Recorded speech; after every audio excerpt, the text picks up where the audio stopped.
জুলাই যে অভ্যুত্থানটা হলো, সে জুলাই অভ্যুত্থান নিয়ে আমরা ইদানিং ডিজিটাল স্পেসে যে আলাপগুলো দেখছি, যে কার কতটুকু অবদান, রাজনৈতিক দলগুলো তাদের স্টেক দাবি করছে,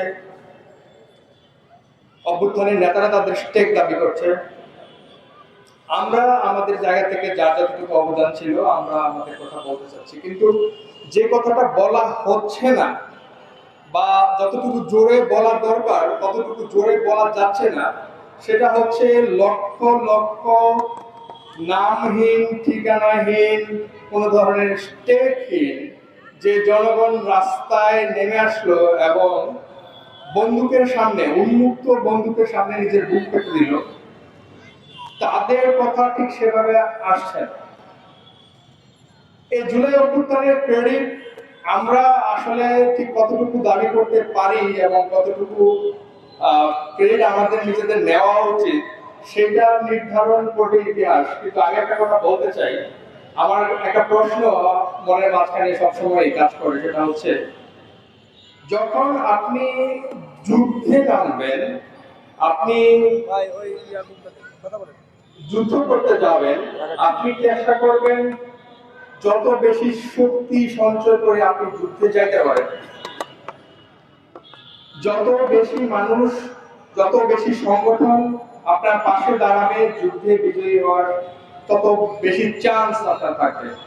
কিন্তু জুলাই অভ্যুত্থানে আমরা একটা অদ্ভুত জিনিস লক্ষ্য করেছি, আমি জানি না আপনারা সেটা খেয়াল করছেন কিনা, সেটা হচ্ছে কোন ধরনের প্রাতিষ্ঠানিক যে রাজনৈতিক দলগুলো আছে, সেই রাজনৈতিক দলগুলোকে বারবার বলা হচ্ছিল আপনারা অভ্যুত্থানে নিজেদের দলীয় পরিচয়ে আসবেন না।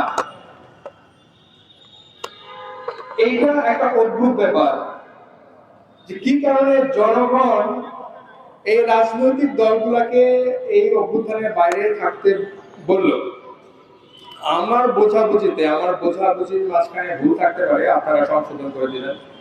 সেটা হচ্ছে যে রাজনৈতিক দলগুলো, এই রাজনৈতিক দলগুলো শতাব্দীর পর শতাব্দী, অন্তত 250 বছর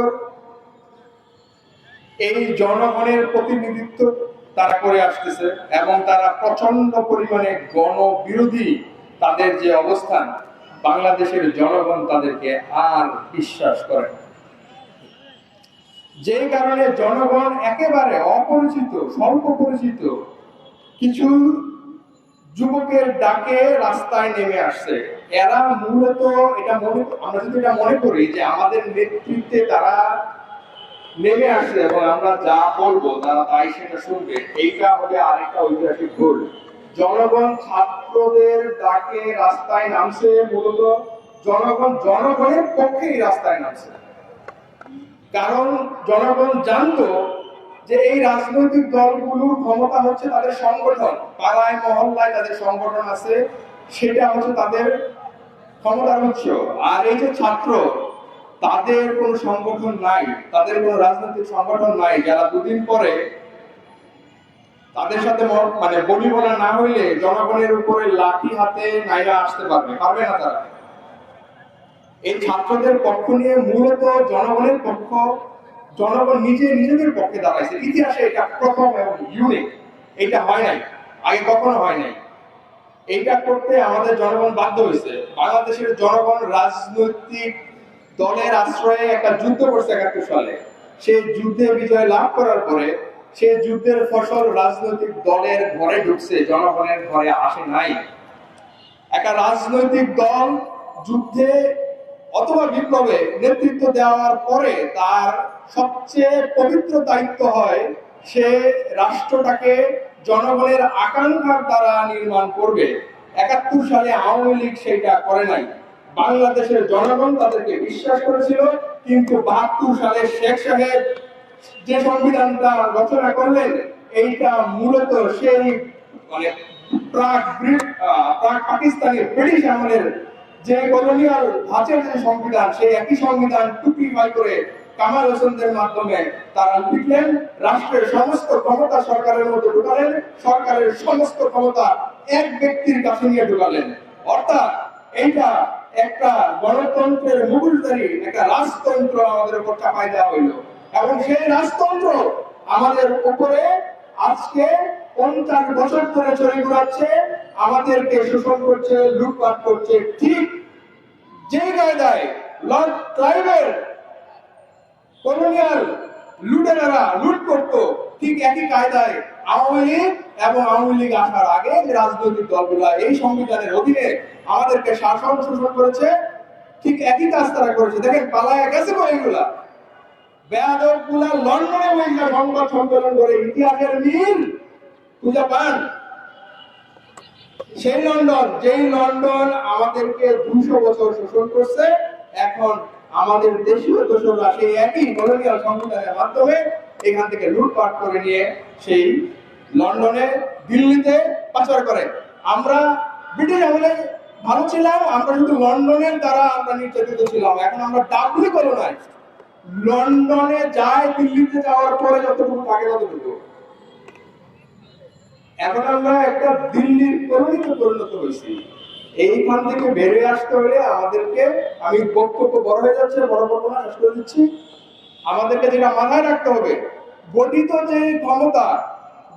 যে ক্ষমতার কাঠামো এই সংবিধানের দ্বারা আমাদের উপরে চাপাই দেওয়া হয়েছে, এইটার বিপরীতে জনগণ রিভল্ট করছে। 5ই আগস্টে এর চূড়ান্ত ফলাফল আমরা দেখছি। এই সংবিধানের অধীনে বা এই সংবিধানের পক্ষে যারা ওকালতি করে, মনে রাখবেন তারা কারা? তারা যারা শেখ হাসিনার সাথে হেলিকপ্টারে উঠার চান্স পান না।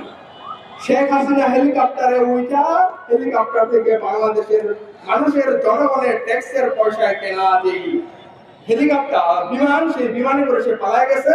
কিন্তু যেটা নিতে পারে নাই সেটা হচ্ছে ব্রিটিশ কলোনিয়াল যে প্রশাসন এবং ব্রিটিশ কলোনিয়াল যে ক্ষমতা কাঠামো, সেইটা নিয়ে যেতে পারে নাই। এইটাকে আমাদেরকে ভাঙিয়া চুরমার করে দিতে হবে। এইখানে সত্যিকারের গণতন্ত্র প্রতিষ্ঠার লড়াই মাত্র শুরু হয়েছে। আপনারা এটা মনে করেন না, যারা এই যে বিপ্লবে আমাদের নেতৃত্ব দিয়েছে তারা সবাই মাসুম, তাদেরকে আমরা চোখ বন্ধ করে বিশ্বাস করব? আমরা কাউকে চোখ বন্ধ করে বিশ্বাস করতে চাই না। আমরা ইতিহাস থেকে জানি বিপ্লবের পরে প্রতি বিপ্লবের নেতৃত্ব দেওয়ার চান্স সবচেয়ে বেশি। কারণ কি, যে ক্ষমতা নাই হয়ে গেছে, যে ক্ষমতা খালি হয়ে গেছে, সেই শূন্যস্থান তারা যদি পূরণ করতে চায়, সেই পুরানো ক্ষমতা কাঠামো ধরে রাখতে, তাহলে তাদের বেনিফিট সবচেয়ে বেশি। আমরা সেই দিকে দৃষ্টি রাখবো। সেই দৃষ্টি রাখার জায়গা থেকে আমাদের জুলাই সংগ্রাম পরিষদের যাত্রা শুরু হয়েছে। আমরা প্রত্যেকটা পদক্ষেপে তাদের উপর আমাদের নজর থাকবে। তাদের কোন পদক্ষেপ গঠিত যে প্রতিষ্ঠিত যে কলোনিয়াল ক্ষমতা, এই ক্ষমতাকে প্রোটেক্ট করার জন্য, আর কোন স্টেপ নতুন ক্ষমতা, গণ ক্ষমতা তৈরি করার জন্য তারা নিচ্ছে, এইটা আমরা দেখবো। এবং আপনাদের কাছে অনুরোধ থাকবে, মেহেরবানি করে আপনারাও আপনাদেরকে চোখ কান মাথা খোলা রাখবেন। আমাদের লড়াই কেবল শুরু হয়েছে। আওয়ামী লীগ রাস্তায় দেখতে পাবেন না, তারা রাস্তা থেকে উৎখাত হয়ে গেছে। তারা রাস্তা থেকে উৎখাত হয়ে বসে নাই, তারা একটা কালচারাল ওয়ার স্টার্ট করছে।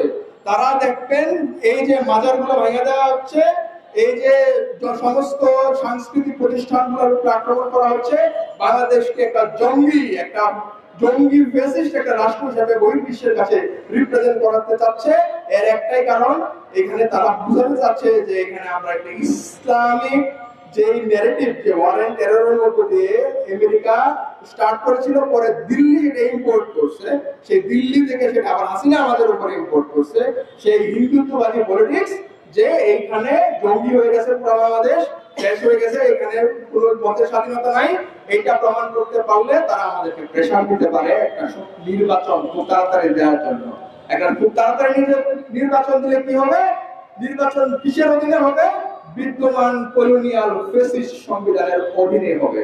তো বিদ্যমান ফ্যাসিস্ট সংবিধানের অধীনে যদি নির্বাচন হয়, তাহলে এই সংবিধানকে মেনে নেওয়া হয়, মানুষ সেটা আমার মনে হয় বরদাস্ত করবে না। যারা মনে করতে পারবে তাদেরকে আমি হুঁশিয়ার করে দিয়ে বলতে চাই, এই চেষ্টা আপনারা করেন না, এটা একটা আত্মঘাতী চেষ্টা হবে, আপনারা পারবেন না। আমি